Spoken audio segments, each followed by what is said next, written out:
Wis ngene. Inggih. Nek pancen ijolane kaya ngono kuwi aku mung kari manut. Liripun manut kados pundi? Mau kono piye? Kowe mau kono piye? Aja lamis lho, aja lamis. Tiwas aku kaya ngene iki kok mung lamis. Mboten saestu. Kowe balekke pustaka Jamus Limosutane negara ing Mandaka, pustaka Jamus Limosutane paringki karo kadangmu tuwa. Inggih. Terus kowe rene. Inggih. Terus kowe anu apa jenenge? Kowe melu aku. Menawi kersa kula nderek.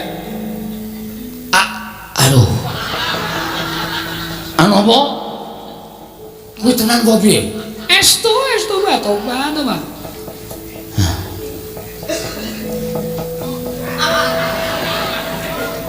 Nek pancen tenan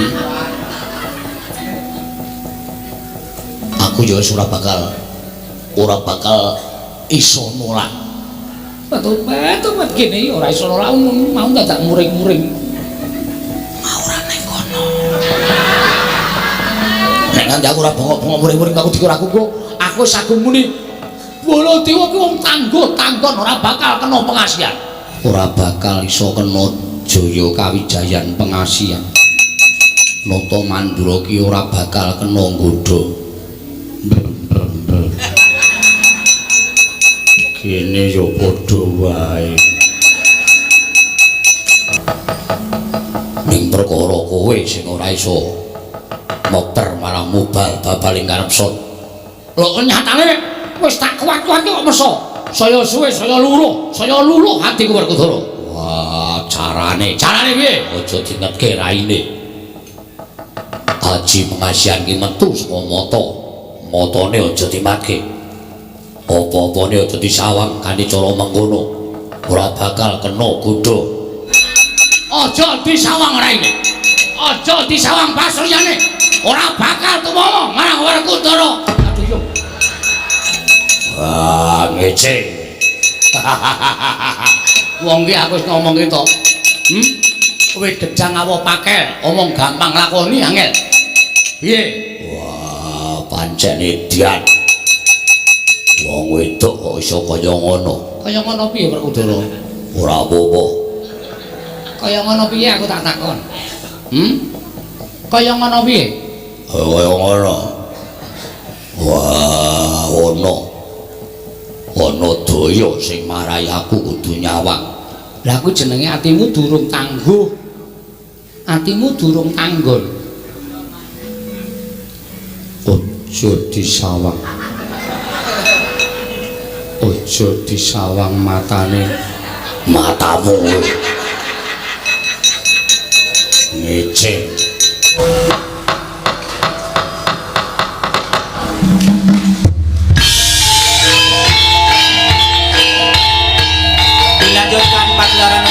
Semalam suntuk oleh Ki Dalang Seno Nugroho. Selamat menyaksikan.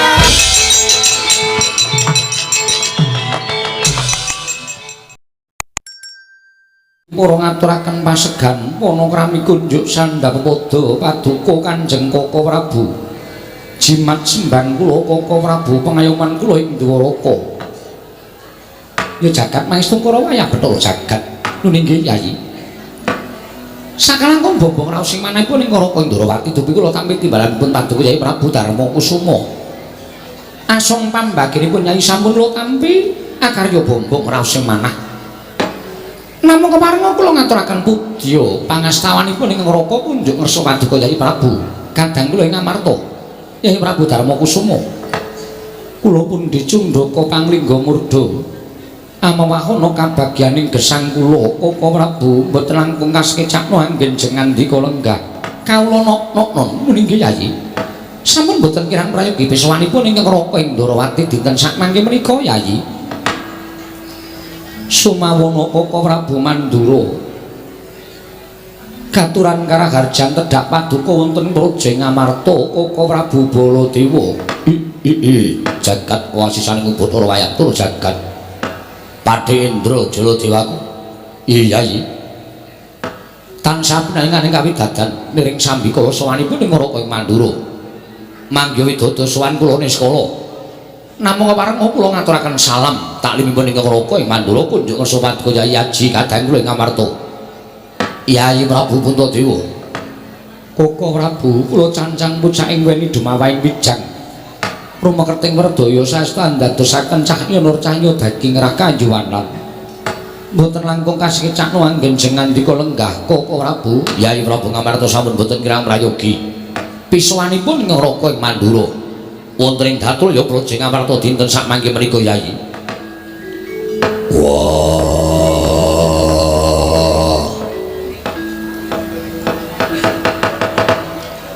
Kresna kakangku, aku ngaturake sembahku katura Kresna kakangku.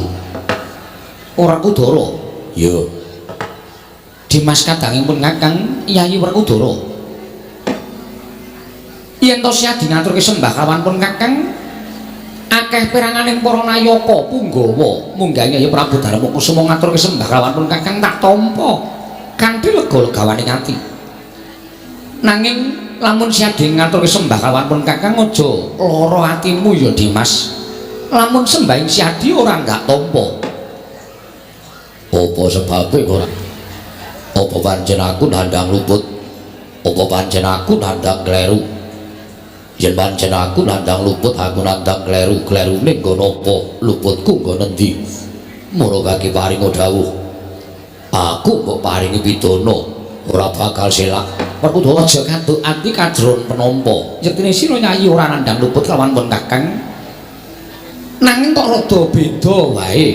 Bedane ngono apa? Werkudara. Para priyagung nayaka punggung kang padha lenggah semenehake, luwe-luwe para kawula wis padha ngerti kabeh. Lamun ora ana ingkang sira sembah kejaba mung Sang Dewa Ruci, ya Sang Ruci Bathara. Mongko ora ana titah ning jagat iki kang kuwat nampa sembah Dimas Werkudara. Lah kok dadi sira siadi ngaturke sembah kawanipun Kakang? Mengko yen nganti nata Ndarawati nampa sembahing Werkudara, mengko gek ana apa-apa ingkang tak sandhang. Mula aja lara atimu, sembahmu ora tak tampa. Ning pangestune Kresna tampanana. Ora sudi. Ora sudi lire piye? Kowe ora gelem nampa sembahe Kadang Taruna. Upama kowe tinemu werda, kowe tinemu tuwa, meneh ana pangestu karo sing enom. Pangestumu ora bakal dayani apa-apa. Mula gandeng ora nampa sembahe Werkudara, ora usah mangestoni karo Werkudara. Jagat Dewa Bathara, adile pancen kudu kaya mengkono. Ya to. Tinimbangane pangestunipun Kakang ora mbok tampa, nadyan rada tida-tida penggayingipun Kakang.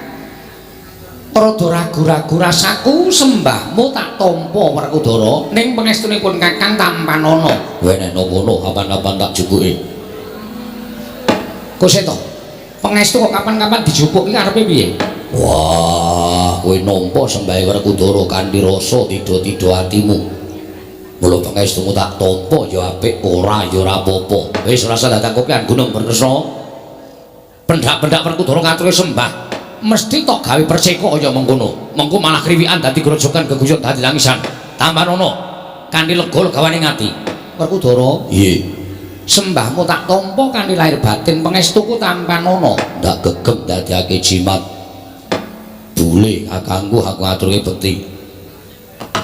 Bule kakangku, aku ngaturke bektiku katur. Bule kakangku. Koko Prabu? Nggih. Werkudara ngaturaken sembah kok mboten dipun wangsuli, panjenengan tak jarak. Sebabipun menapa? Lho, kowe ngerti dhewe to. Jenenge Baladewa ki akeh. Baladewa, Waning Pinta, Wasi Jaladara, Anom Kakrasana, Raden Karsana kuwi jenengipun Kakang kabeh. Lah kok mung ngaturke sembah kok sirikanipun Kakang disebut sanggon-gon. Bule kuwi ciri getekipun Kakang. Aja disebut sanggon-gon, aku ora trima, aku ora seneng. Oh, Werkudara. Nggih. Mbok ya sing apik. Koko Prabu ki asmane akeh. Baladewa, Balarama, Jaladara, Kusuma Waning Pinta. Piye asmane Koko Prabu kabeh? Aja mbok sebut bule. Bule kuwi sirikane Koko Prabu. Lah kok bule? Monggo Koko Prabu kuwi disebut bule kuwi ora seneng. Mula aja nganti nyebut bule. Njaluk tulung balen ana ping 1000 kas. Kono meneng kene malah bula-bule. Baladewa, Werkudara piye? Yen pancen ora gelem disebut bule, kowe aja nesu karo Werkudara. Lho, ning nesu karo sing gawe urip. merga kowe tinitah ning jagat wujude bule kena ngapa rasamu ora trima ning kowe mung meneng wae nek pancen kowe ora gelem dilairake wujud bule kowe gugato ning kayangan gugato karo para jiwa ngelingono wong urip ki mung kari nglakoni urip ora njaluk urip ora ngemis urip ora utang urip ning sadrema urip dene sing pangiring penguripan sing gawe jagat mula diwujudke apa wae kowe ngucap syukur kowe diwujudke bule kok ngresula atimu tegese kowe ora nampa penguripane sing gawe urip wis malah tekan ndi iki yo Werkudara tak tampa pangestuku tampanana tak gegem dadake jimat Koko Prabu kula ngaturaken bekti kula kunjuk Arjuna tak tampa pangestunipun Kakang Tampanana kula pendhingga jimat Koko Prabu mandura bekti kula kunjuk yo Janaka tak tampa pangestunipun Kakang Tampanana kula pendhingga jimat paripin dayana ing kasantosan Koko Prabu sembah bekti kula kunjuk Koko Prabu kekalih sembah bekti kula kunjuk iya kembar tak tampa pangestunipun Kakang Tampanana ya kembar tak tampa ora liwat pangestunipun Kakang Mandura Tampanana kembar kula pun dinggo jimat paripin kula pun dinggo jimat paripin dayana ing kasantosan Yayi kadereng raosipun ingkang Raka Indrawati sasampunipun kula nampi nawala saking paduka Yayi Prabu bilih surasaning nawala rika sak mangke ingkang Raka tinimbalan sowan menawa negaring Amarta kadhe kula gelak lampah kula daya-daya prapti ingkang kajangka mboten wonten osi ing manah kula kejawi namung mugi keparenga sak mangke wonten marang dawuh menapa menawi wonten wigatos kinadya kababaraken dhateng ingkang Raka Indrawati tumunten hamba barana ingkang sejati ingkang Raka nedya ngangluhaken jangga niringaken karna mastuti sabda tama paduka Yayi Prabu ing Amarta Lun pamunten Yayi. Ing astunipun kula menika mboten nampi timbalan pun paduka Yayi Prabu paripaksa kula nderek sowan wonten garing Amarta. Inggih krana nalika semanten ingkang Raka ing Mandura ing mangajab nedya sowan dhateng Raja Indrawati parandene Yayi Kresna sampun tata nedya bidhal dhateng garing Amarta. Tumunten ing Raka kakanthi sowan dhateng garing Amarta.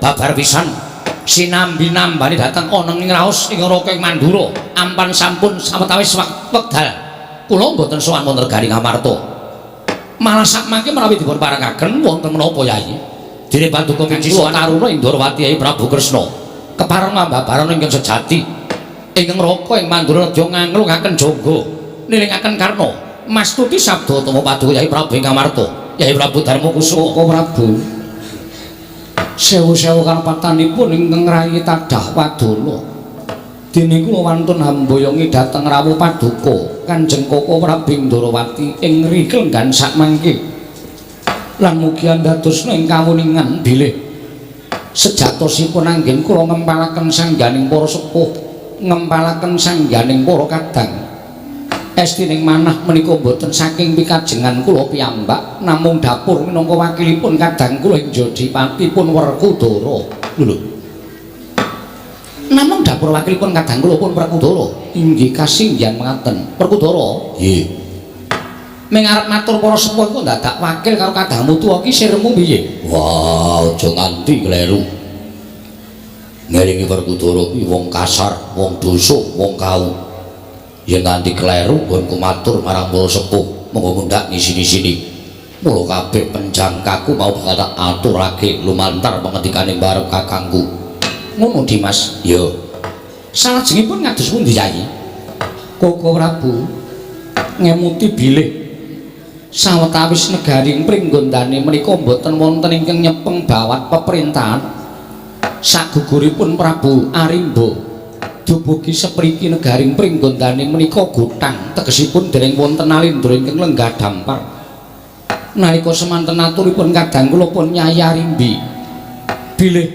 sak mangke nedya gadhahi gegayuhan jumenengaken inggih menika atmaja kula ing pringgondanipun Gatotkaca lenggah dampar keprabaning pringgondani tumunten kadang kula panenggakipun Werkudara sowan dhateng negaring Amarta njumbuhaken dhateng menapa ing sampun dipun aturaken pun kadang kula Nyai Arimbi tuwe nyuwun panglimbang ingkang rayipun Darma Kusuma menawi lelampanipun kedah kados mekaten menika miturut paduka Kanjeng Koko Prabu kados pundi Kresna kakangku Werkudara piye?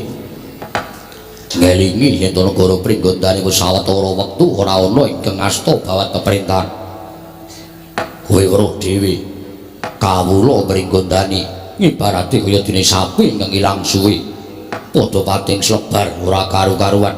Sawetara akeh sing padha ngayom marang negara liya. Sawetara akeh sing padha golek pangan ana ing negara liya. Merga Pringgondani ora duwe nalindra ingkang isa minangka dadi pengayomaning para kawula. Mula gandeng niati arimbi kaya mengkono. Ora jeneng aku mojo-ojoki. Nanging bojoku arimbi nalika semono apa to sababe? Dene arimbi bakal wani jumenengake Gatotkaca. Jalaran merga ana sumpahe Kadang Braja sakpatine Harimba.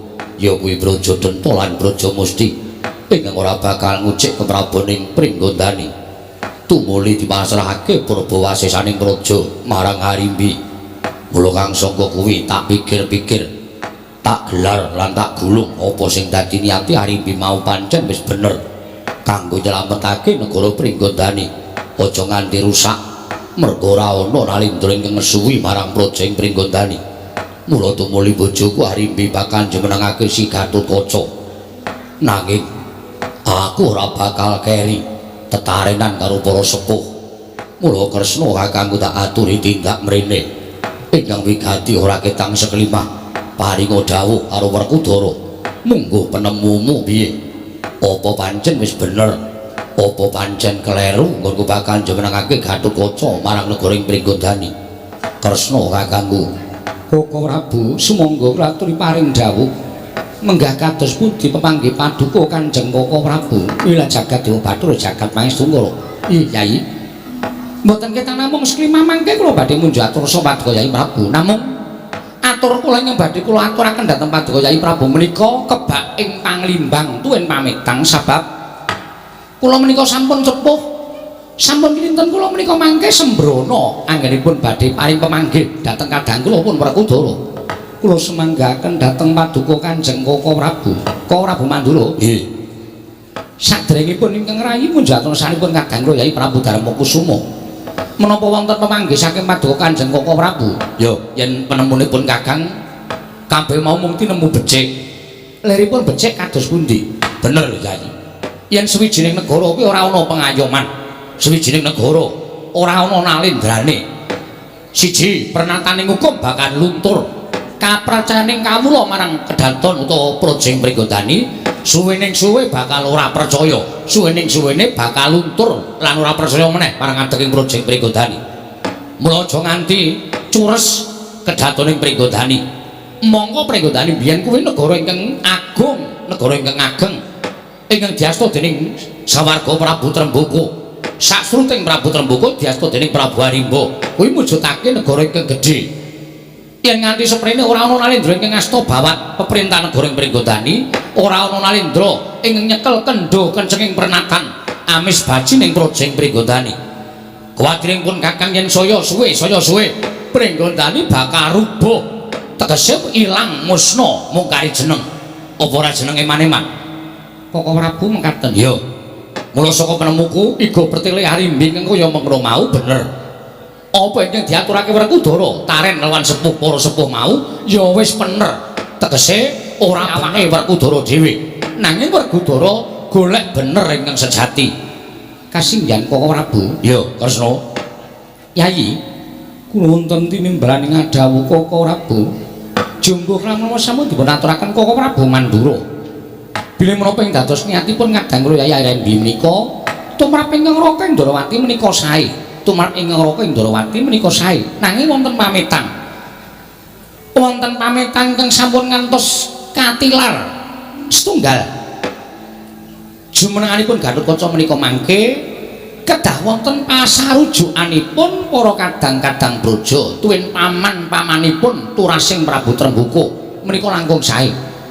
Ing angka kalih jumenengipun Gatotkaca wonten garing Pringgondani menika ugi sinengkuyung dening para kawula sak negaring Pringgondani sabab madeging nalin pengarep menapa kemawon menika menawi boten dipun sengkuyung dening para kawulanipun menika mangke boten badhe sae kedadosanipun. Koko Prabu kasinggihan mekaten sabab Yayi negari menika saged sibut sentosa menawi tetiganipun tigang perkawis menika saged manunggal telung perkara sing piye siji ratu loro nayaka telu kawula Werkudara siji ratu loro nayaka telu kawula iya siji nalendrane berbudi bawaleksana tresna marang kawulane mongko duwe nayaka ingkang tansah tuwajuh lan bekti kalawan kewajibane minangka nayakaning praja tegese nayaka mau ora nate nenggokke dawuhing ratu nayaka mau ora nate glewar saka parentahing Nalendra apa ing dikendikake dening Nalendra nayaka tansah ngestu padha kanthi kaya mengkono kawulane bakal tentrem kawulane bakal ayem merga percaya karo nayaka lan ratune nanging Werkudara parentahing ratu wis becik ratune wis berbudi bawaleksana nek nayakane tansah tumindak glewar saka kewajibaning nayaka kang mangkono kawula padha ora percaya marang tumindaking ratu mongko ratune wis apik ning merga saka pokal gawene nayaka wekasan kawulane ora percaya marang ratune mongko ratune sak temene ora luput ora kleru merga saka pakarti ning Punggawa ingkang tansah kepengin hanjunjung sarta amblendhukake wetenge dhewe wekasan ngenggokake perintahing Nalendra upamane kaya dene tembung kuntul dikandhakake dandang dandang dikandhakake kuntul dawuhing Nalendra ora dingendikake sak wutuhe nanging diponto-ponto kanggo srana kabejane awake dhewe nayaka mau. Wah, iya. Ngaturake panuwun ingkang tanpa pepindhan. Mula kang sangka kuwi sadurunge Gatotkaca kajumenengake nata ning negeri Pringgondani luwih becik dibiyawarakake mring sagung para kawula dasih negara Pringgondani. Dibiyawarakake Dimas. Yen nganti mengko akeh para kawula padha nyarujuki lenggahing si Gatotkaca kuwi luwih becik enggal diwisuda ana negara Pringgondani nanging yen to peranganing kawula luwih akeh yen to Gatotkaca ora disarujuki lungguh dampar yayi kebako ing petung meneh glejan sarta petung-petungan nganggo nalar sing ganep mengko mundhak ora prayoga tumraping negara Pringgondani Dimas. Ya kuwi bener Werkudara. Aja banjur mung kepengin ngoyak marang derajat pangkat suwaraning para kawula ora digatekake. Aja lan tak jaluk sing jujur. Yo Yen pancen Gatotkaca kepengin ditresnani dening para kawula, kudu bekti marang negara, kudu akeh labuhane tumrap negara. Kudu ngatonake labuhane tumrap negara ing Pringgondani. yo Kawentar lan tresnaning para kawula ora merga akeh brana picis ingkang diwenehake Gatotkaca marang para kawula, ning merga kawula niteni marang lelabuhane si Gatotkaca. Kuwi luwih apik, kuwi luwih awet lan kuwi luwih becik. Baladewa kakangku ya bakal tak estokake dawuh. Mula kang saka kuwi Dimas, yen pancen wis niat garwamu si Harimbi ngene bakal njenengake Gatotkaca apa ingkang dikendikake dening Kyai Kresna lan tak aturake marang si Adi mau lakonana supaya besok upama Gatotkaca dadi ratu nang negara Pringgondani langgeng nggone dadi Nalendra ora bakal diobah-obahake dening pakartining para kawula. Werkudara ngono. Yo Kresna kakang wis tak dawuh. Lah iki malah aku gumun. Sing dadi rembugan ning payon sewakan negara Ngamarta dina samangka iki ya kuwi anakmu si Gatotkaca. Marah ora katon ki bocahe menyang endi? Wah. Wis sawetara telung candra iki Gatotkaca minggat. Mbuh menyang endi papan dununge? Aku ora ngerti. Lho, Gatotkaca mendran. yo Apa si Adi ora budidaya? Ngupaya menyang endi dununge anakmu lanang? Lho, Gatotkaca lunga kok ora tok goleki piye? wis ora kurang-kurang nggo nyebar prajurit telik sandi supaya ngupaya marang Gatotkaca parandene gagar wigar tenantu karya. Ora ana ingkang ngerti menyang endi dununge Gatotkaca. Lah terus kepiye Dimas? Ya wis ben. Dasar bocah wis gerang. Nek arep minggat ben minggat. Arep modar ben modar. Wis ora pantes Werkudara nggathake Gatotkaca. Anak kae wis tumangkar pikire, endi sing ala, endi sing becik wis bisa dipetung. Yen pancen niate lunga saka Pringgondani mau becik, muga-muga entuk dalan kabecikan. Nah yen ala, wah ilang-ilangan ndok siji. Muga-muga kesrandung kesrimpet ana ing dalan. Yen perlu kudu tata nyawa, nyawane bocah mau ditatoke. Tak ikhlaske yen pancen pakartine lunga saka negara mau mung bakal bebudhet banyu bening. Kresna kakangku. Sigra-sigra yen permana kanca sigra raket nawang sesangka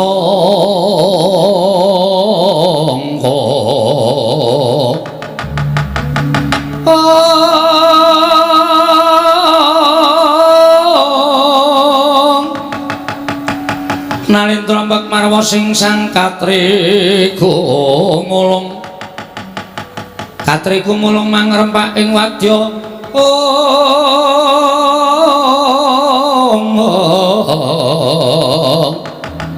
kurta-kura rek kagiri-giri pro nanggono magawe gelari wang-wang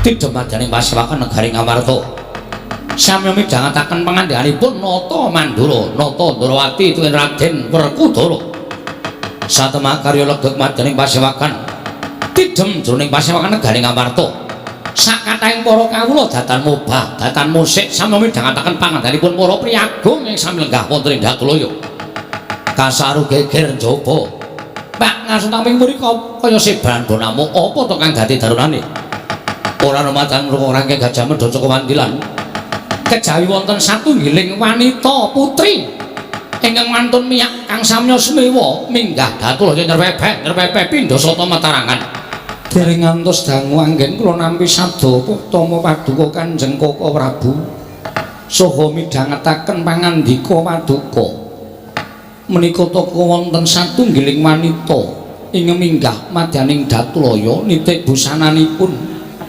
menika satunggiling putri Nalindra mbok menawi Koko Prabu jagat Dewa Bathara jagat Pangestungkara Werkudara nggih ana putri ingkang munggah Datulaya negara Ngamarta iki sapa ya wah Janaka mesti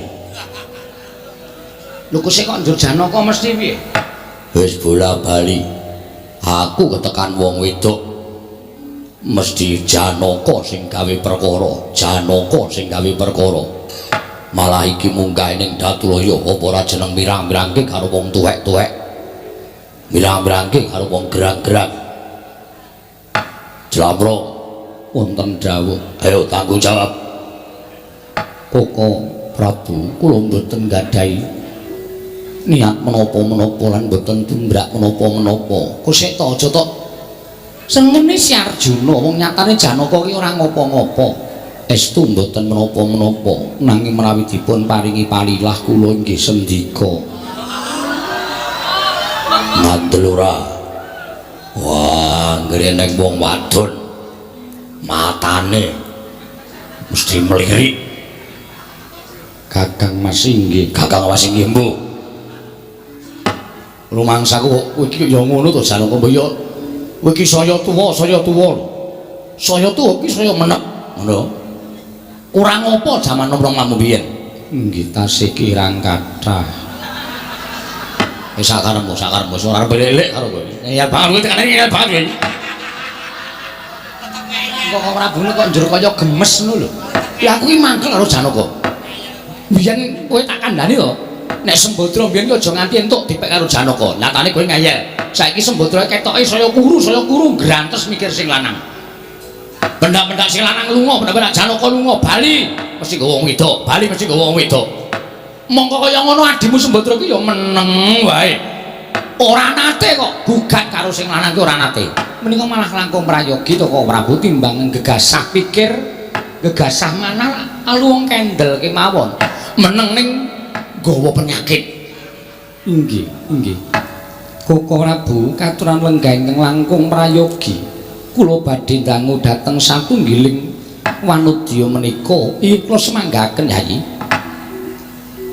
Sang Dewi kula nyuwun mangapunten gladi wanuh ngulang tepang panjenengan menika putri saking pundi lan sinten jengandika Sang Dewi nona pasang Kalimantabe tinepi ning ila dundi dumawahing tawang sinuwun kemareng sadèrèngipun kula ngaturaken sembah pangabekti kula kunjuk mersa paduka Sang Nata inggih sampun kula tampi karya bombong raos sing manah panjenengan menika putri saking pundi mugi dados ing kamuningan kula menika wingking saking negari ngemo-emo Mantaka wonten ingkang sudi mestani dhateng kula menika pun Dewi Praconawati.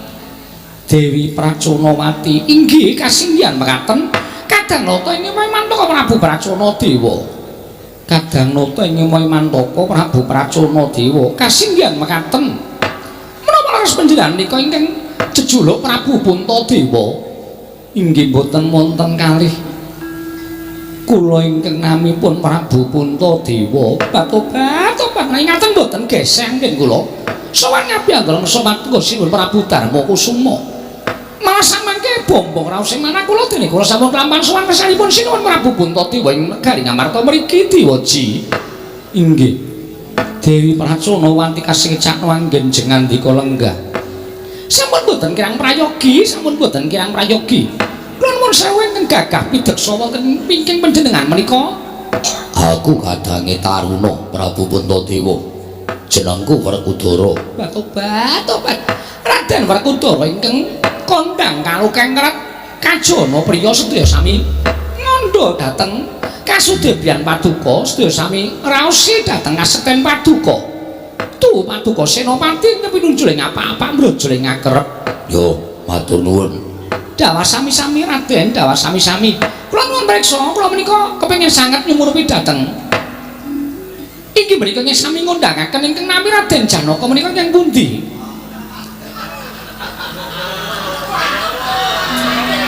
iki ngopo iki bareng disebut kok njur pindah nggon kula dipun tangeltaken kaliyan Dewi Praconawati. Wah, iki adikku Janaka. Iya, aku Janaka, aku sing ngomong. Ora sah kowe. Oh inggih, ngestaken dawuh. Iki adikku Janaka Praconawati. Tobat menika to. Piye? Para kenya wonten ing negari kula menika sami ujat sedaya, sami bingung sedaya menawi mireng dhateng asmanipun Raden Janaka tobat nggih. Mboten maiben kawontenanipun kados mekaten sasadewaning asmara ingkang ejawantah. Iya, aku wae. Ya kaya ngene iki hanane Janaka. Pancen bagus.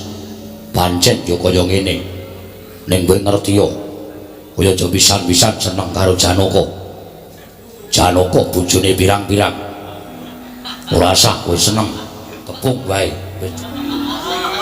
Kakang Mas ki maksude piye? Jenengan menika dos pundi? Wis meneng sing wangsulan aku ya aja omong. Werkudara wong ngomong kok dibingkem kuwi piye? Ya men. Monggo ndak malah salin bubukan. Ana perkara ora dadi perkarane ganti perkara mergo tepung karo Janaka. Wis ping pira wong wadon tepung karo Janaka ora bali nang omahe. Nuwun sewu kula menika mboten kadidine wanita-wanita sanesipun. Arep kowe kandha kaya mengkono. Nek yen kowe ngematke Janaka, kaetungi telung kedheping paningal ora katut aja tundang Werkudara. Tobat. Lajeng kula menika dipun anggep. Nuwun sewu wanita menapa cobi wong kula menika namung kepengin mriksa kemawon, kepengin sumerep dhateng Raden Janaka. Menawi sampun sumerep nggih sampun kula mboten badhe menapa-menapa malih. Ya wis, saiki kowe arep ngopo tekan kene rasang rembug Janaka? Ora Werkudara iki kok ngopo to? Kula ngertos Kakang Mas menika janjanipun nggih seneng piyambak. Ora ngawur tak cuwek cangkemmu kowe. Wah, aku ora tau duwe niat kaya mengkono. Aku coba. Kejawi menapa panjenengan? Wis rasa guneman. Praconawati, kula wonten maring dawuh. Wigati menapa dene sira sowan? Estunipun mekaten sinuwun sowan kula mriku kraya-raya dipun utus dening Kakang kula Prabu Praconadewa. Munjuk atur samaduka Gusti kula Samuka Prabu Darma Kusuma. Iya. Siadi darbi atur apa? Mugi anggatos ing kawuningan bilih negari kula ing Mantaka menika sampun wonten tigang candra menika ketaman pegebluk. Kathah para kawula enjing sakit sonten tetiwasan, sonten sakit enjing kapralaya. Nalika semanten sinuwun Prabu Praconadewa tumunten sarenarite sesemek ron raja mula bebantal buta sarembak. Nami sasmitaning dewa bilih negari kula saged waluya nirmala temah jati janten mamulya menawi para Pandhawa ingkang suka sabiyantu dhateng putripun kadang kula Prabu Pracana Dewa. Para Pandhawa ingkang kudu sabiyantu inggih sinuwun. Milangke saking menika Gusti ngamuti bilih paduka menika satunggiling nalendra ingkang berbudi bawalaksana. Kondhangipun sampun malih wujudipun brana picis nadyan sugeng paduka dipun suwun dening tiyang sanes kemawon menawi menika kangge kabagyaning tiyang sanes panjenengan tartemtu maringaken. Milangke saking menika sinuwun dinten sakmangke njumbuhaken dhateng kalukeng ratipun nalendra ing Amarta. Sawan kula wonten paduka nyuwun senjata pitulung tumbak kenceng semados mangke paduka parenga mbebantu dhateng putripun negari kula inggih menika wonten ing Imantaka sinuwun. Banjur apa ingkang dibutuhake dening kadangmu Prabu Pracana Dewa? Teka sira Dewi Pracanawati matur lawan panjenengan ingsun yen to mbutuhake pambiyantuning para Pandhawa. Tobat. Mugi andados ing kawuningan sinuwun. Wanter sabdanipun kadang kula Prabu Pracana Dewa bilih negari Imantaka saged waluya nirmala temajati jagat pamulya menawi tinumbalan pustaka Jamus Klimasada. Inggih menika pusaka negari Ngamarta Gusti. Kagatrisang kapirangu rinanggul kinembet kembet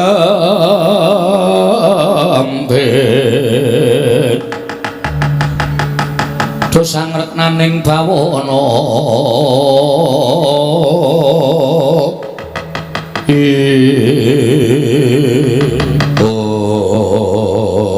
jagat pasisane ngubut ora wayatur jagat Pracanawati nyuwun pangapunten panjenengan sinten ditepungake wayaku pujangganing para Pandhawa nalindra ing Ndrawati Prabu Kresna kuwi ya aku tobat panjenengan sinuwun Prabu Sri Bathara Kresna ya wonten menapa dene paduka dangu kaliyan kula Pracanawati kula wonten paring adhawuh kowe ngerti ora pustaka Jamus Klimasada kuwi apa? Inggih stripun namung saged nyebataken nanging dereng saged nyumurupi kados menapa wujudanipun lan kowe tak kandhani ora mung wujudane nanging dayane pustaka Jamus Klimasada kuwi ora kaya sing mbok gagas. Dayane pustaka Jamus Klimasada kuwi ndayani marang uripe para Pandhawa lan ndayani marang uriping para kawula sak negara ing Amarta. Yen to para Pandhawa koncaten pustaka Jamus Klimasada kuwi bakal apes jurite tegese bakal pepes bayu kang tapis ora duwe kekuatan. Semono uga bakal ngembet marang uriping para kawula sak negara Ngamarta. Mula yen to ratu Gustimu Prabu Pracana Dewa bakal nyuwun ngambil pustaka Jamus Myang Jimat Klimasada. Nata Ndrawati mesthekake lamun dening Kyai Prabu Darmakusuma ora bakal diparingake.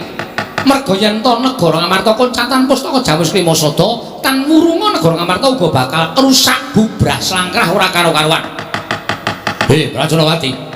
Kula wonten paring adhawuh panjenengan sinten? Aku Nata Mandura Prabu Baladewa. Kadange Werda, kadang-kadangku para Pandhawa. Apa sing ndengekake dening Prabu Kresna kuwi kabeh apan kepara nyata. Lan kowe matur yen to bakal nyuwun ngambil pustaka Jamus Klimasada. Kowe matur yen to bakal dadekke tumbal, tegese pustaka Jamus Klimasada kuwi ora bakal bali marang Praja Ngamarta. Merga dienggo tumbal kuwi apik-apike mung dipendhem. Mongko yen wis dipendhem ora bakal bali marang negara Ngamarta. Mula wurungna ngono bakal nyuwun pustaka Jamus Klimasada. Ora bakal diparingake dening Prabu Darmakusuma. Lan upama kowe ngenteni kaya dene ngenteni Srimeng Palawa gabus kumambang ing Sela Kresna, merga ora bakal lakon penjangkamu. Pracanawati. Wonten dawuh Raden. Mumpung durung dadi muringe kadang-kadang Pandhawa, kadange mbarep kakangku wendang bali. Kowe bali kandha karo Ratu Gustimu Prabu Pracana Dewa yen pustaka Jamus Klimasada ora iso diboyong marang negara Imantaka. Ora sakakean gunung tanpa guna, aku minangka wakiling kadangku. Ya kuwi mbarep kakangku, aku sing menehi wangsulan karo kowe, kowe bali. Pracanawati nek kowe ora gelem bali mampir ning Madukara wae. Ora apa-apa, ning kono isih ana kamar kosong. Wow, coba rungokke. Jlamprong sapenae dhewe. Kowe bali ora sadadang ame-ame pustaka Jamus Myang Jimat Klimasada. Nyuwun pangapunten ing dados nalindra wonten negari Ngamarta menika sinten? Nyuwun pangapunten ing dados nalindra wonten negari Ngamarta menika sinuwun Prabu Darmakusuma. tegesipun ing gadhahi purba wasesa paring wangsulan dhateng kula menika sinuwun Prabu Darma Kusuma nyuwun sewu sanesipun nadyan paribasanipun sakranjang koprangnipun maring pangandikan badhe kula lebetaken kompeten wonten ing kuping kiwa medal wonten ing kuping tengen boten badhe kula agem nanging menawi nadyan namung seklimawan yanipun Sira Prabu Darma Kusuma menika ing badhe kula candhi nggo jimat lha iki wong wadon ngeyel iki dikon bali kok malah tembunge ora penak kok Prabu sabar menika wanita lho wanitane kaya tabuki wae warsuane jajalan wong dikandhani ape-ape kok malah sakranjang koprak dengkulmu atos wah Prajonawati tembungmu aja kaya ngono kaya aja ndudut marang kanepsaning wong-wong Pandhawa yen kowe ngeyel apa kelakon kowe dadi banten ning negara Ngamarta Werkudara nggih Koko Prabu Baladewa wonten dawuh Koko Prabu Ndarawati wonten dawuh Yai. Kula suwun kanthi sanget monggo kula aturi kendel sekedhap kula ingkang badhe paring wangsulan dhateng pun Praconawati. Nggih kula semanggaken namung mawi petang lho Yai. Inggih. Kula semanggaken Yai. Namung kedakenipun petang kali nalar ingkang ganep. Inggih. Dibetung aja ngawur. Pustaka Jamus Lima Sada iki pusakane wong Pandhawa, pusakane kawula, ora Pandhawa tok sing duweni. Aja grusah-grusuh. Praconawati kula wonten maring adawuh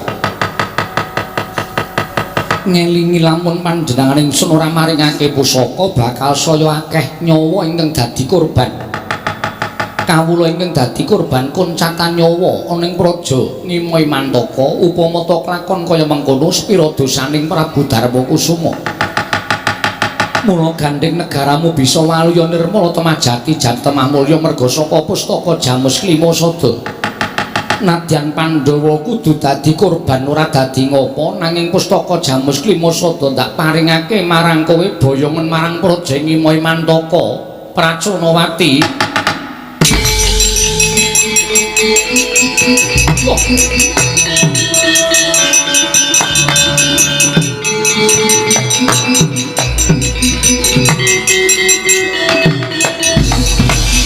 Yai kula nyuwun pangapunten sampun ngantos dinten kula menika badhe andhuwa dhateng kepareng Paduka namung kula aturi metang mawi nalar ingkang ganep menapa mboten ateges Paduka menika ngurbanaken dhateng Paduka piyambak tuwin para kadang Pandhawa mboten namung para kadang Pandhawa nanging panjenengan sampun ngurbanaken dhateng para kawula sanegari Ngamarta jernyatanipun pustaka Jamus Lima Sada menika dados panggesanganipun para kawula sanegari Ngamarta panjenengan ora tega karo patine wong Nimai Mantaka ning sampean mentala karo patine kawula sampean dhewe wah, mbarep.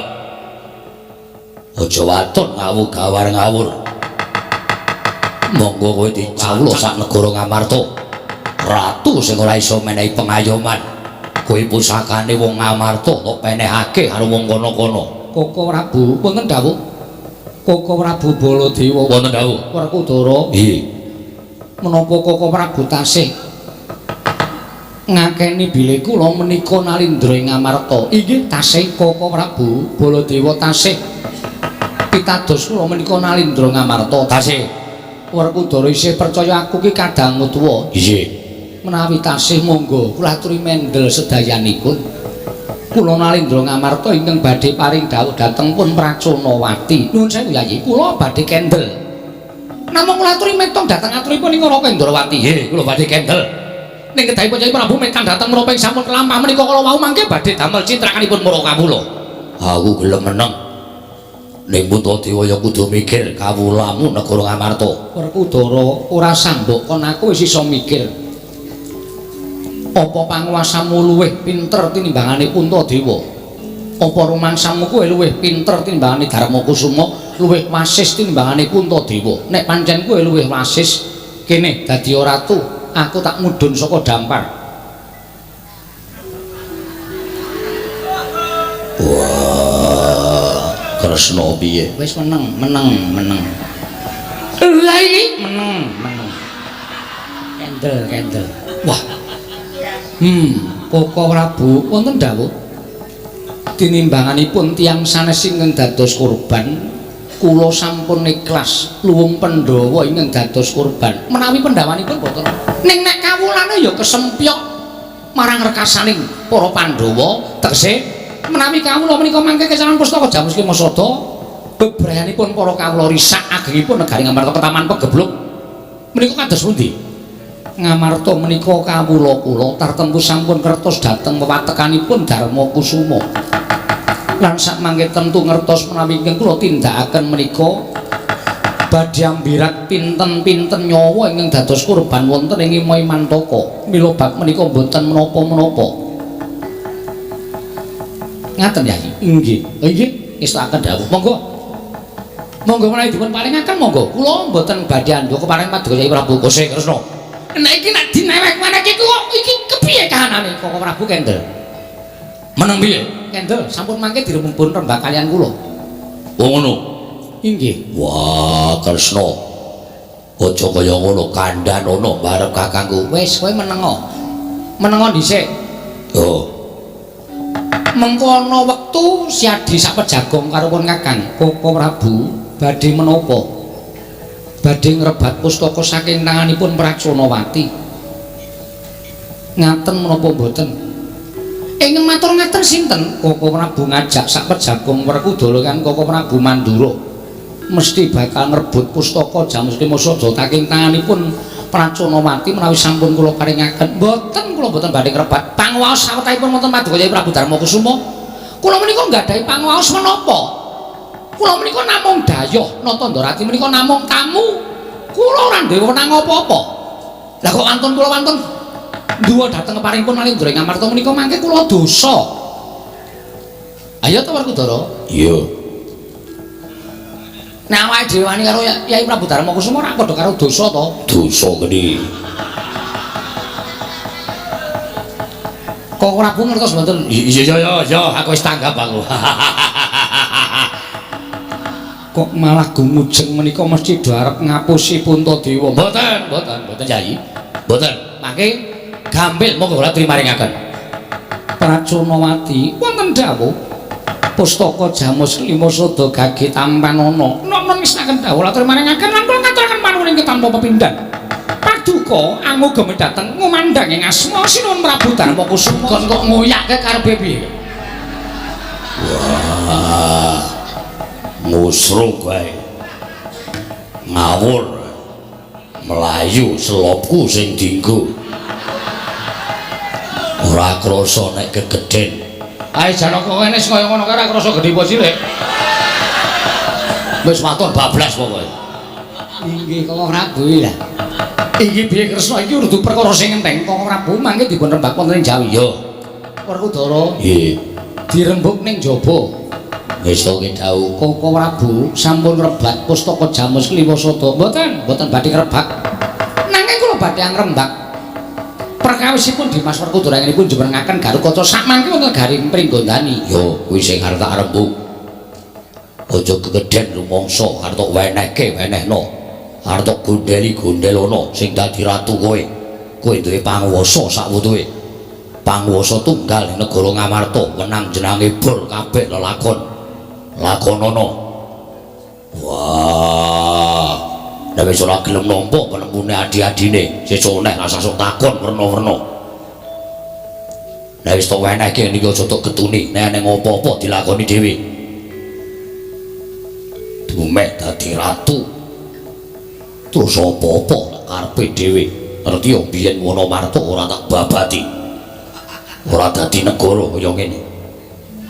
Aku sing babat, aku sing tetes keringet, aku sing metu gedhe mergo lara.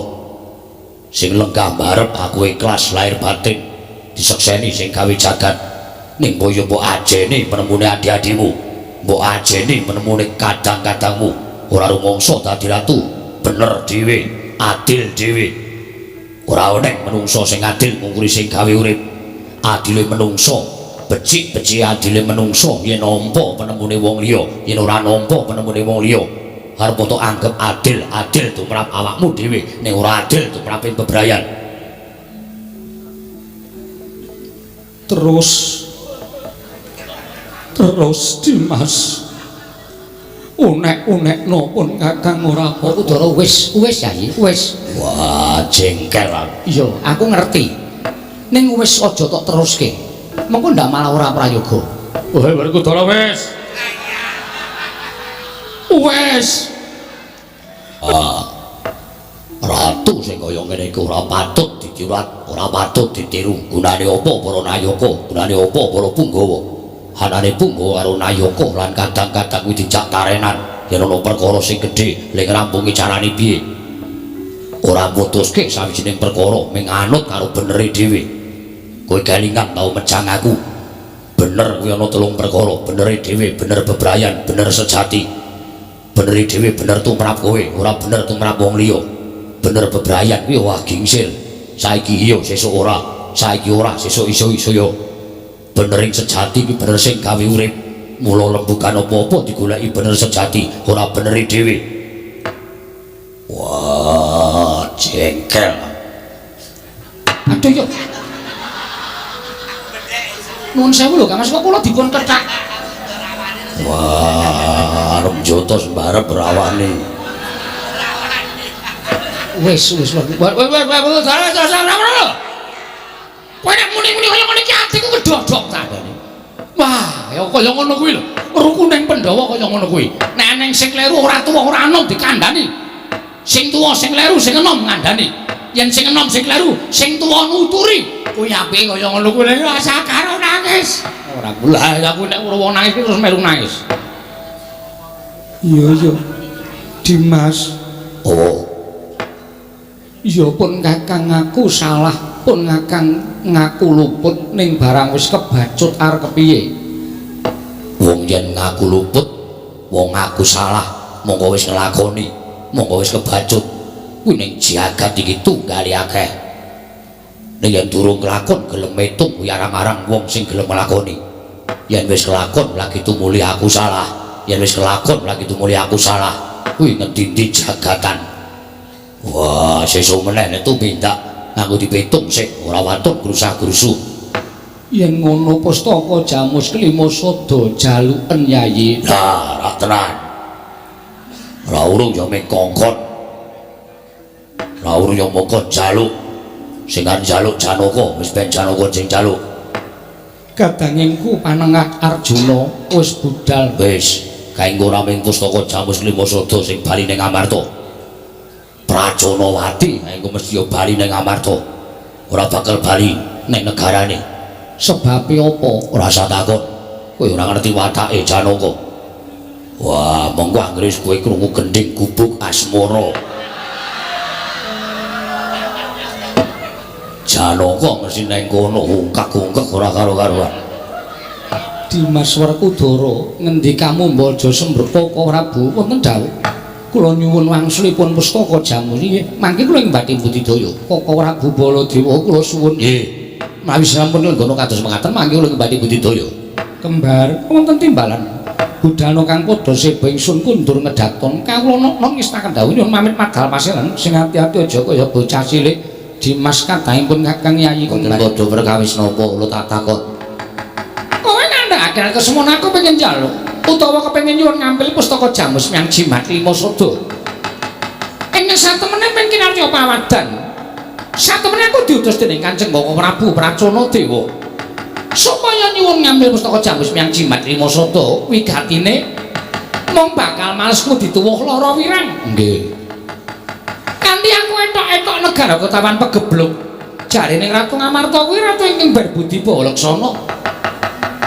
Jebul tinemune bener kok. Bener pripun? Pustaka Jamus Klima Sada diwenehke karo aku to, Gok. Kagyat risang kapirang urirangkul kinempit kempit dosang retnaning bawana. Oh, kok aneh ya lho? Ora aneh.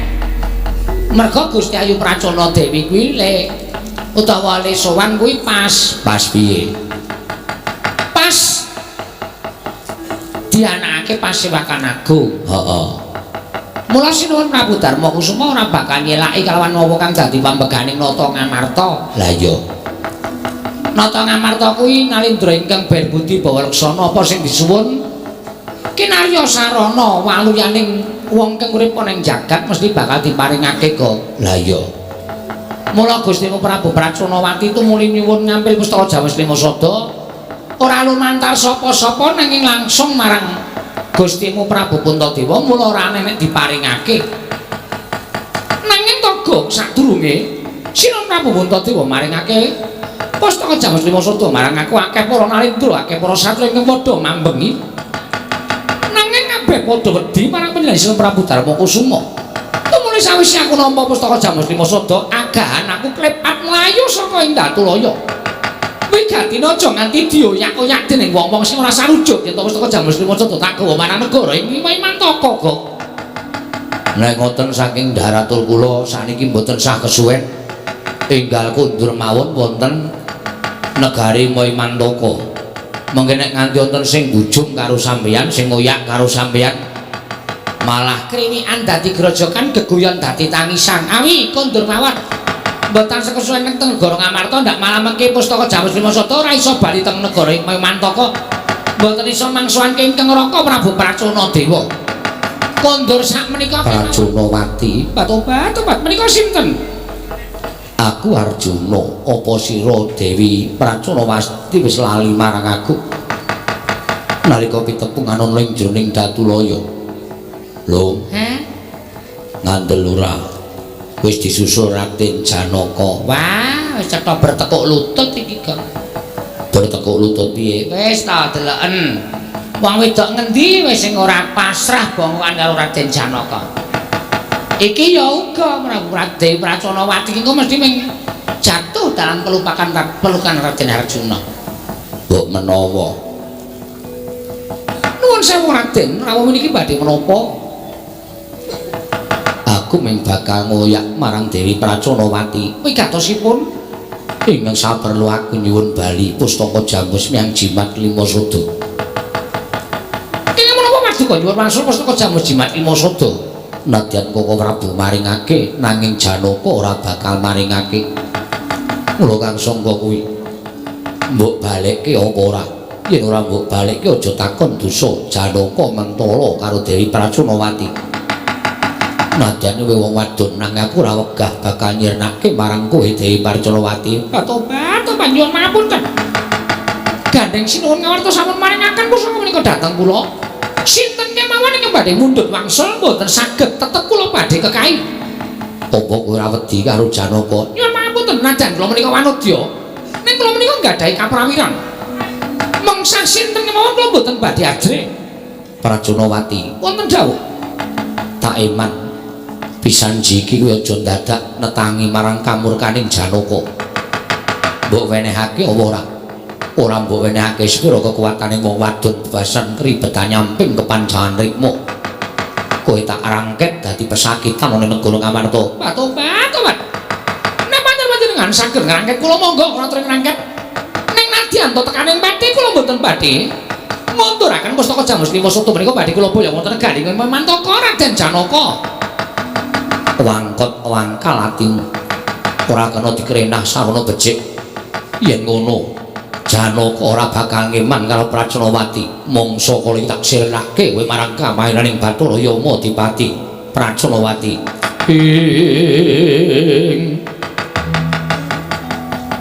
Mulat para sang manungsan kasrepan tingkai mungsa.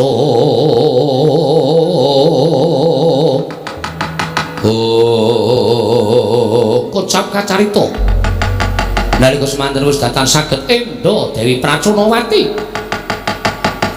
lamun ta lumajar tartemtu kabujung dening Raden Janaka mila sigra angempakaken aji pengasihan Semar Mesem miwah asmara ndara asmara tantra den watek dening Sang Dewi Pracunawati nalika semanten mulat Sang Arjuna saya dangu nyawang Sang Pracunawati kaya kapandhuk bidaring katresnan tumuli nglumpruk tanpa daya wonten ngajanipun Sang Dewi Pracunawati nenggih Sang Arjuna. Dewi Pracunawati sepira kuluputane Janaka aku nyuwun pangapura. Ndak jabel nggonku bakal njaluk pustaka Jamus Lima Sada malah dina samengko tumuli tuwuh rasa tresna jroning atine Arjuna. Pracunawati ora usah dadak digagas perkara pustaka Jamus Lima Sada. Ayo wong ayu ndak emban ndak pondong prapteng kasatyan Madukara. Yen ana dukaning Kanjeng Koko Prabu Puntadewa kuwi bakal tanggung jawab. Yen ana sapa wae ingkang bakal njaluk pustaka Jamus Krimasada, aku ingkang tanggung jawab Racanawati. Lho, kok malah kuwalik? Sing kepencet dudu Dewi Racanawati kok malah sing mogok-mogok ning ngarepe Dewi Racanawati Ndara Janaka. Gustimu Janaka. Lah ya kuwi. Ya mbok menawa kalah empan aji-ajine kok, Gop. Lah iya. Tobat. Menawa ing Paduka ngendikake menika menawa saestu Raden. Iya, lahir batin bumi langit dadi paseksen. Lajeng sampun Paduka Sira bakal ndak pundhut garwa. Ngendikanipun Raden Janaka menika garwanipun kathah. Mboko siji bakal tak pegati kabeh. Liyane ora ana ingkang sumandhing marang Janaka kejaba mung Dewi Pracanawati. Yen perlu Sembadra bakal tak ulihake marang negara Mandura utawa negara Ndarawati. Waton Dewi Pracanawati sumandhing kelawan Raden Janaka. Tobat. Matur sembah nuwun Raden, matur sembah nuwun. Menawi mekaten monggo kula aturi anampi dhateng astanipun ingkang rayipun Dewi Pracanawati. Ucap acarita matek aji lebur sekethi Sang Dewi Pracanawati. Asta den nulungake den gegem dening Sang Arjuna ndrodhok salirane. Dawah plak kapidara sirna margalayu nengge Raden Janaka. Aku ora bakal kikut. Aku ora bakal iso mandi kok ana ke. Tobat panjenengan kedaipun mboten mentala kados mekaten menika lho Diwaji. Tangan iki ora ngene. Panjenengan katri mesaken dhateng kula. Panjenengan mesaken Astane. Nuwun sewu lho. Menawi kula wangsul mboten beto, pustaka Jamus Krimasada Kakang Prabu Pracanawati samangke tentu duka. Menawi duka kula dipun pejahi lajeng musnahipun kula gesah wonten ing Madyapada. Trimani kula dipun pejahi mbok menawa wonten sesulehipun. Sesuwe karo iki. Sesuwe piye? Trimani kula mangke dipun pejahi. Kula ngaturaken wujudipun pustaka Jamus Krimasada dhateng Sri Prabu Pracanawati wonten kula wangsul mriki menawi kula badhe kabeh wonten negari Mandura kula mboten badhe sirah. Maklutsu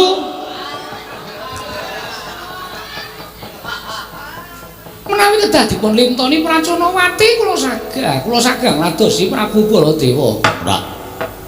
Ora. Aku ora bakal kikut. Kowe muni kaya ngono kuwi ming lamis. Aku ora bakal kikut. Menika saestu Gusti bumi langit tangkep. Aku ora bakal kikut.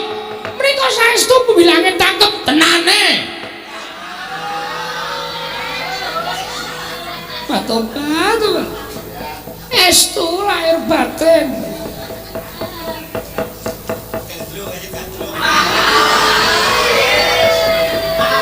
Gusti. Nggonmu ngaturake jiwa ragamu marang aku mau lahir batin. Nggih. Nek pancen ijolane kaya ngono kuwi aku mung kari manut. Nipun manut kados pundi? Mau kok piye? Kowe mau kok piye? Aja lamis lho, aja lamis. Tiwas aku kaya ngene iki kok mung lamis. Mboten saestu. Kowe balekke pustaka Jamus Krimasada ning negara ing Mandaka, pustaka Jamus Krimasada tak paringke karo kadangmu tuwa. Inggih. Terus kowe rene. Inggih. Terus kowe anu apa jenenge? Kowe melu aku. Menawi kersa kula nderek. Aduh. Anu apa? Kowe tenan apa piye? Estu tobat.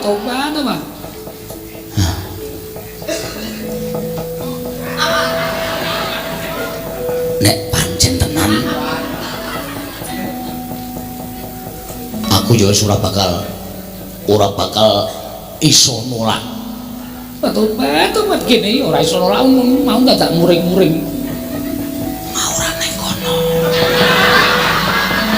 Nek nganti aku ora bengok-bengok muring-muring aku dikira aku wis agung muni Baladewa ki wong tanggon ora bakal kena pengasihan. Aku wis muni kaya ngono nek ati tekan kene iki aku kalah karo kowe, aku gandrung karo kowe ra ya isin. Inggih. Nang sapunika mboten isin. Ora isin. Inggih. Aduh ana lalere iki. Inggih mboten Monggo to latri nyepeng wonten pundi nggih mawon menika sampun gadhan paduka. Isuk bali sik. Kira-kira pirang dina bali muska kene? Inggih, kula nuwun sewu namung sekedap wangsul lajeng mriki. Yo nganggo ndrok sisan. Oh inggih. Ora samacak Jawa ngono iki. Inggih ngesraken. Men ora ketara yen kowe iki Praconawati. Oh inggih ngesraken dawuh. Ayo kula dono sik. Inggih. Gegarane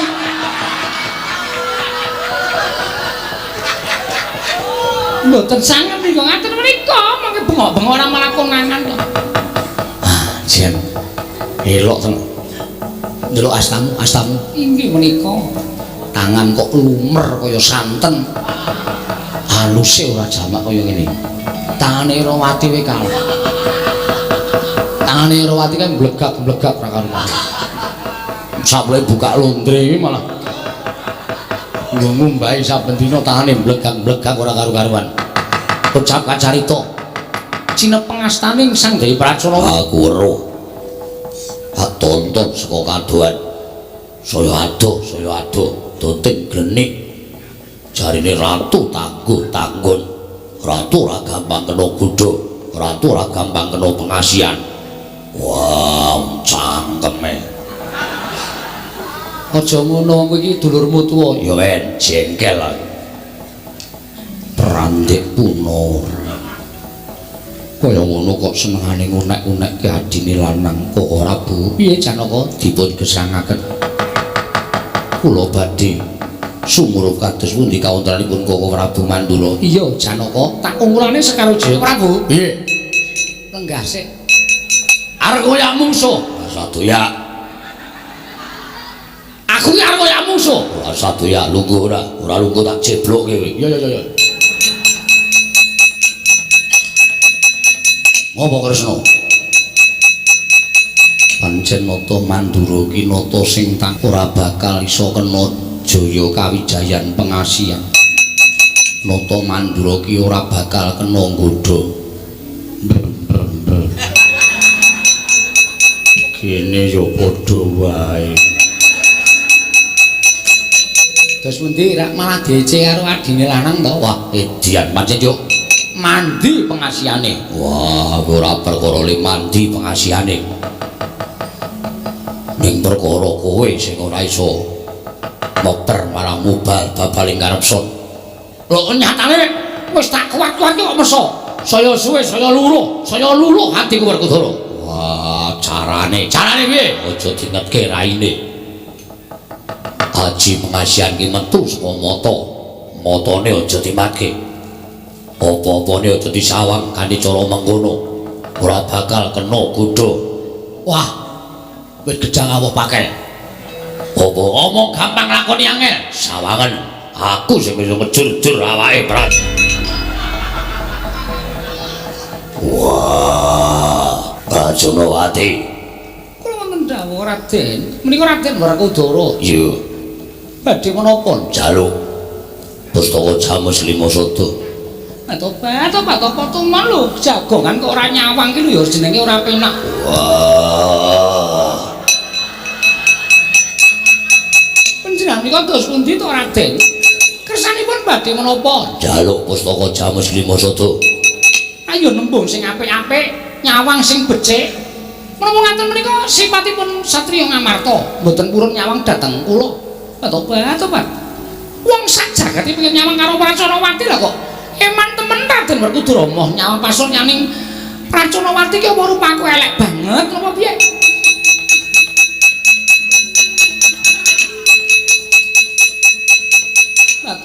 Tobat nika dos pundi to? Oh ya nyawang Raden, mangke pusaka kula caosaken ning nyawang. Wah. Tobat gene wis ngelirek. Wis ngelirek iki diteruske ya ora apa-apa kok dadal. Ngono masane kaya diteruske. Arep nyawang nggon apa monggo kula atur nyawang. Wah.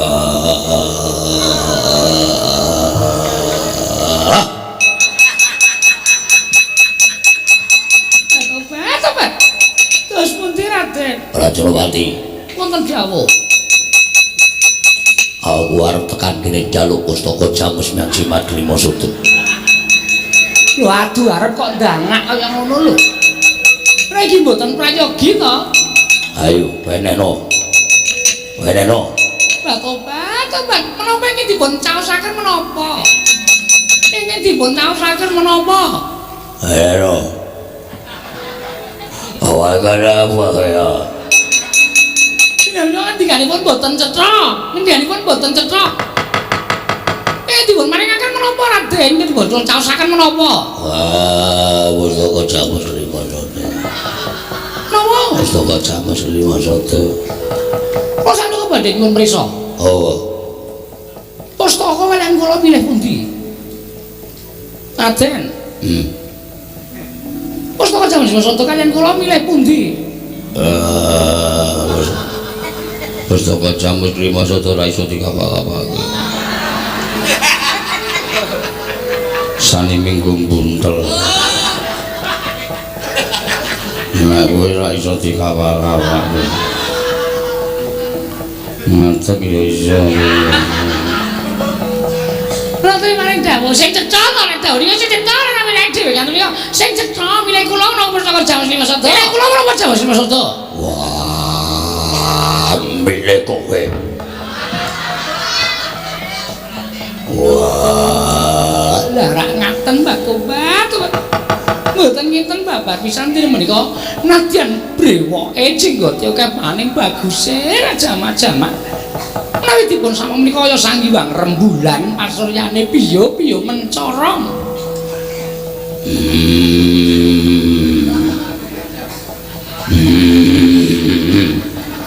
Terus menapa gereng-gereng? mau bar ngombe ndok bebek aku. Lajeng kersanipun kados pundi? Kersanipun kados pundi? Aja disawang. Aja disawang raine. Aja disawang pasuryane. Ora bakal tuwa marang Werkudara. Aduh yo. Wah, ngece. Wong ki aku wis ngomong ki to. Wit gedang awo pakel, omong gampang lakoni angel. Piye? Wah, pancen edian. Wong wedok kok iso kaya ngono. Kaya ngono piye Werkudara? Ora apa-apa. Kaya ngono piye aku tak takon. Kaya ngono piye? Kaya ngono. Wah, ono daya sing marai aku kudu nyawang. Lah kuwi jenenge atimu durung tangguh. Atimu durung tanggon. Aja disawang. Aja disawang matane. Matamu. Ngece. Ora bakal ana paripurna. Wah, Arjuna wonten paring ada. sing iso ngalahke mung kowe.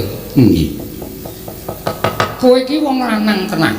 Selagine kadangmu kabeh wae kalah, mula kowe entuk kanugrahan sesebutan langing jagat. Kowe ora kasinggihan.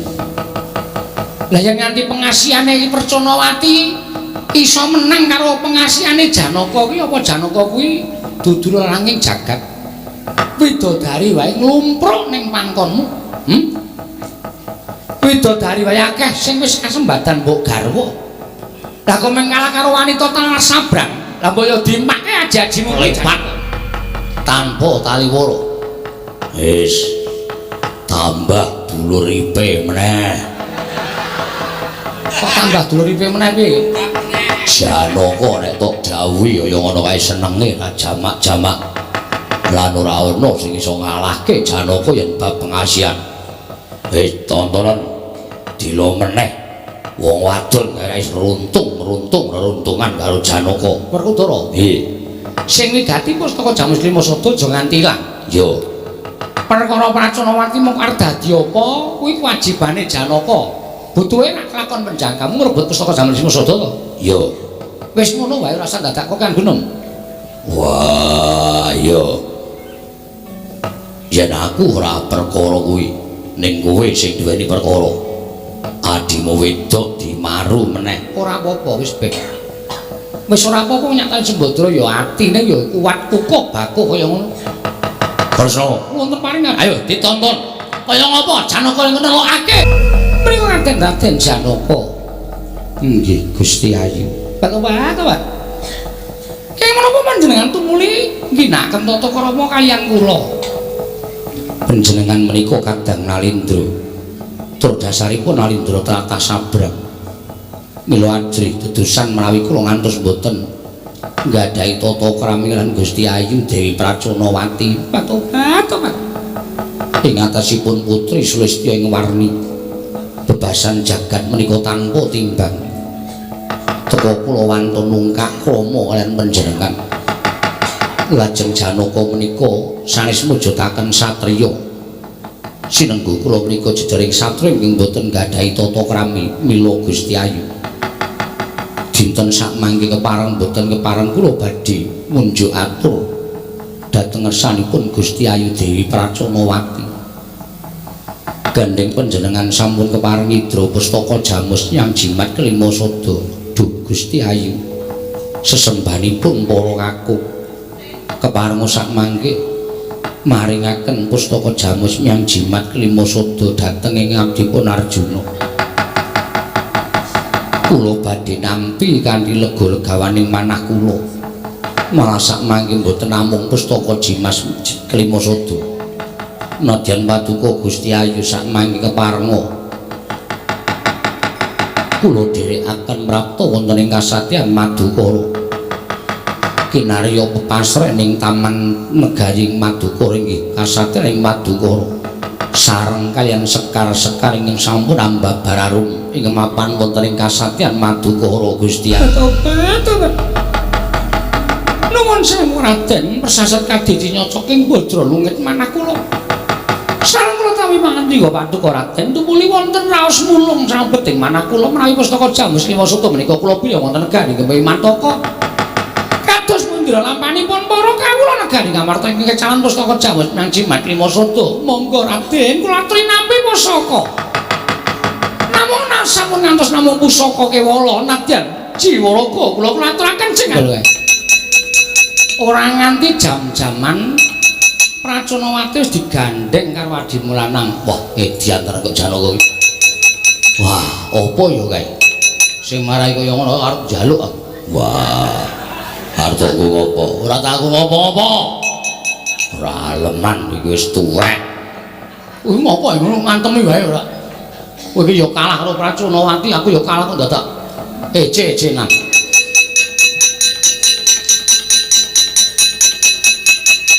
Saestu Raden panjenengan nampi kaliyan kula tak tampa aja kuwatir. Kula ajeng kan pundhen Ngamarta, nggo aku sing matur.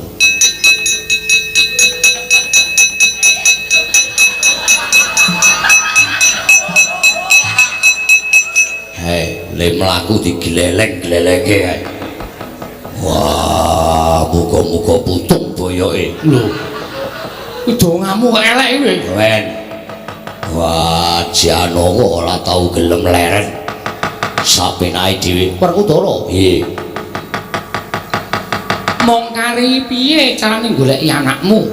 Ah wis kandha karo kowe rasa digoleki. Mong yen wanjine bali bocah mesti bali dhewe. Yen niate apik muga diberkahi karo sing kuwasa. Yen nggone minggat Gatotkaca mau niate elek. Wah, nadyan aku modar ning paran tak nengke wae. Karo anak kok kaya ngono ya wen. Werkudara carane mulang karo anak pancen kaya mengkono. Kok ora Bu? Nggih. Sawetawis ngaso wonten negari Ngamarta ya. Tak dereke kaya Werkudara. Wah, Kresna kakangku. Ketoke kok sagedagan iki Gustimu kalah lho. Ah iya, aku ya weruh. Runtung-runtung rentengan karo Raden Janaka ora kok mrene ning mrana. Ngababahi pengasihan monggo pengasihane Raden Janaka kuwi kula ndak kira sing paling abot dhewe sak donya. Pancene ya ngono kok. Lah iya wis ora iso menang. Terus piye iki? Gandeng kowe karo aku diutus Sang Prabu Praconadewa supaya ngetutke Dewi Praconawati. Dewi Praconawati wis kepikut dening mungsuh malah mbok menawa saiki wis malih tinggal melu para Pandhawa. Apike Matur Prabu Pracana Dewa. Lakon sing dilakon ana ing jagat utawa negara Ngamarta iki diaturake marang Sunan Prabu Pracana Dewa. ayo kok katut